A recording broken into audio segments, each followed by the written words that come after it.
Don't start a life list. It's too late for me. Save yourself. Others are now completely in control of my life. People I have never met. Why, just this week, See, they split the warbling vireos. I didn't mean for it to start this way. I was just a boy when I started keeping track of every bird I saw in my life. Roger Tory Peterson told me to do it. In his book in 1934, A Field Guide to the Birds, he printed a list of all the birds right in front of the book and called it the Life List. You just check them off as you go. And that was just Eastern and Central North America. Well, I had to get those. Life was so easy back then. See a bird? Check it off.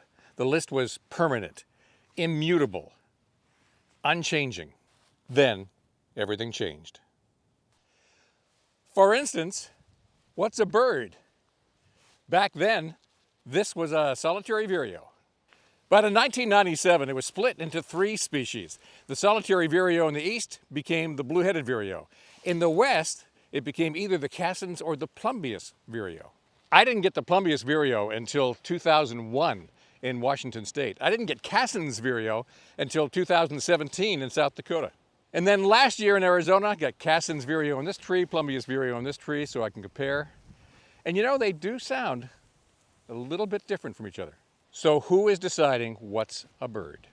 The American Ornithological Society, AOS. Back in Peterson's day, they didn't have DNA testing. Nowadays, genetic testing just blows it up. It's now possible to know if regional birds that look alike are the same species or there's enough genetic distinction that they're separate species. Genetic testing just blows that up, and the list changes every year.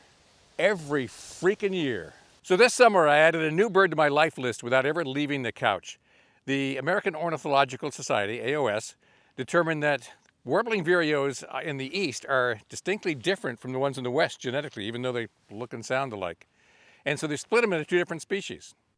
Since I've seen them in both Maine and Alaska, I know I got both. And besides what's a bird, where's a bird? The American Birding Association, the ABA, determines that. I mean, that's kind of a rule, isn't it? The bird has to be alive, free, unrestrained, in order for you to be able to count it. It's not like you can go to a zoo and just check off everything you see. But what if it's not wild? What if it is tame and just escaped? Or its parents were one-time caged birds, but they escaped and started breeding. Can you count that one? I mean, there's a bunch of birds in southern Florida that escaped captivity during a hurricane or some other event, and they went on to establish breeding colonies. And at some point, the ABA decides, okay, it's a self-sustaining population where you can start to count them. And they make that decision, not you, not me. Chukars are chicken-like birds of the high desert in Asia, but they're really docile, and bird hunters love to train their dogs with these birds because they're so easy to deal with, and some escape. And so some establish breeding populations where they escape too. If one wanders into my backyard here, no. But in the mountains of Colorado, there is a breeding population, and you can count those chukars.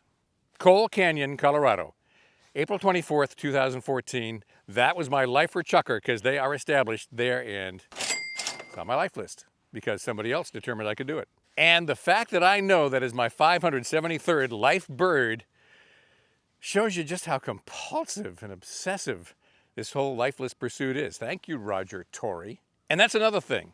My official life list is the ABA area. That's the one I pay attention to. What is the ABA area? It's all of North America, the US and Canada, plus the French islands of Miquelon and Saint-Pierre, just south of Newfoundland. They're still French, but they count.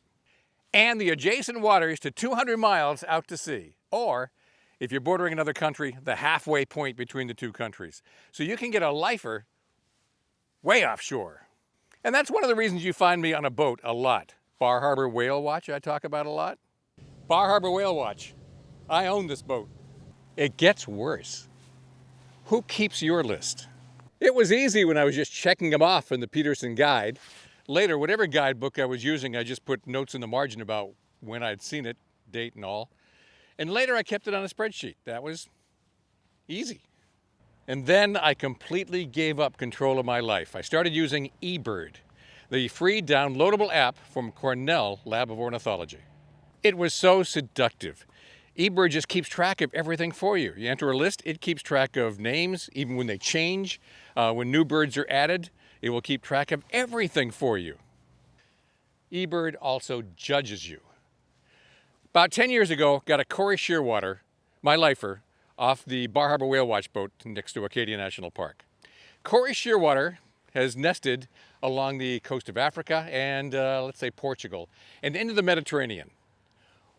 1 year ago, the AOS determined genetically that the population that was in the Mediterranean was slightly different from the one outside the Mediterranean, and they split the species.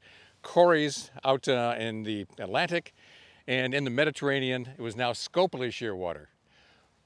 What was that bird I saw 10 years ago? Because I didn't list a subspecies on that bird, eBird didn't know which one to credit me, Corey's or Scopely, so it credited me neither. No bird for you. So just a couple months ago, when I was out on that same boat, saw plenty more Corey shearwaters. This time I made a note of the subspecies. Finally, I get credit for a lifer. And remember when I said that they split the warbling vireo into western and eastern species? Well, eBird hasn't updated that yet and probably won't for another month or two. So I'm not getting credit for a lifer. I got no lifer for you. By the way, the warbling vireo split is because the AOS owed me one. A year ago, they took the hoary redpoll and the common redpoll and decided, no, they're just different variations of the same species, and they lumped them together into the redpoll, and I lost a lifer, again, while just sitting on the couch. That's like when I lost Thayer's gull. The AOS decided, nope, Thayer's gull is just a darker variation of an Iceland gull. Lifer, gone. At least when they split the winter wren about 15 years ago into winter on the east and Pacific on the west, I had a chance to pick up another lifer the last time I went west. And now, I've got a bunch of both. Jeez. How big is my carbon footprint? And so it goes. 6 new life birds in Oregon, including my first ever albatross, a black-footed albatross on a pelagic trip out of Newport.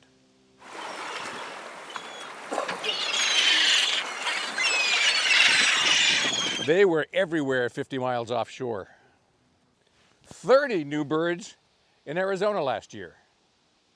I added one more new bird in southern Florida last year, an Egyptian goose. That's because in 2014, the ABA said you could. It's finally listable. I've been to the Everglades so many times, I don't think there's another lifer for me to get.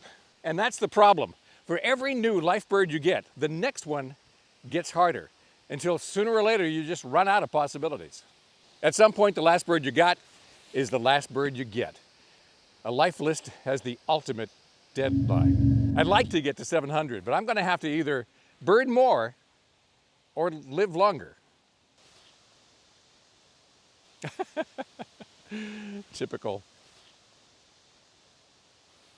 Palm warblers, among the first to arrive in the spring, among the last to leave in the fall, and it's October. I see you in there, Mr. Yellow-rumped warbler. Yellow-rumped warblers aren't out of the state for long. They're the last to leave. It gets worse. My life list makes me do wild things. Everybody should go to Alaska at least once. No matter where you go, it's visually stunning. Yeah, I know, they got common loons there, but they've also got red-throated loons, and they've got Pacific loons, and they've got Arctic loons, and they've got yellow-billed loons. I mean, they got loons. But if you really want to see this bird, you've got to get in a boat and motor out to the outwash of a glacier, because that's the only place you're going to see it. Kitlitz's murrelet. It nests near glaciers, and they feed in the outwash of melting glaciers. And that's where you find them, and that's it.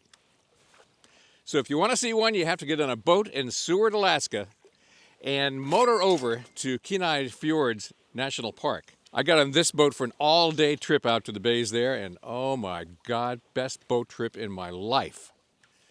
Number 602 is a red-faced cormorant nesting in this grotto.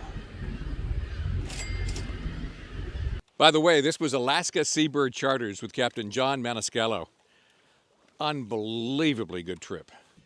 This is a bristle-thighed curlew. Best place to see it, Coffee Dome, about 73 miles outside of Nome, Alaska.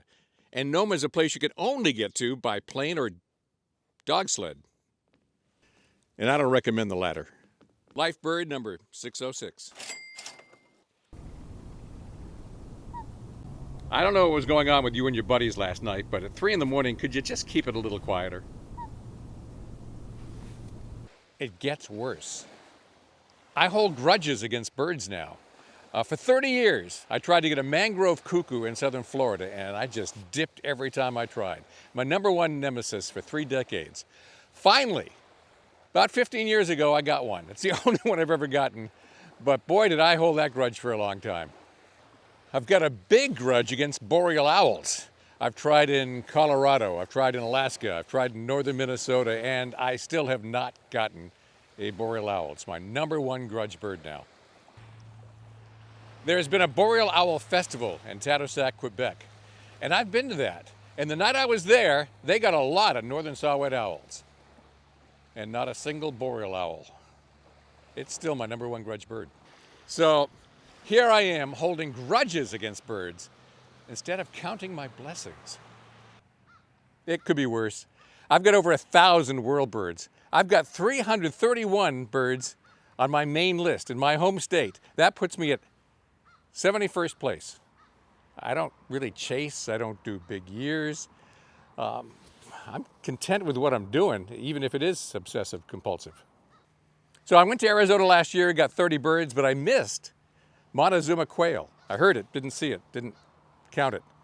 I missed Botery sparrow, or is it Botery sparrow? I'm chasing birds I can't even pronounce. That's it, I'm done. I'm life listing, I'm done. What? There's a fork-tailed flycatcher in Kennebunk? Let me get my car keys.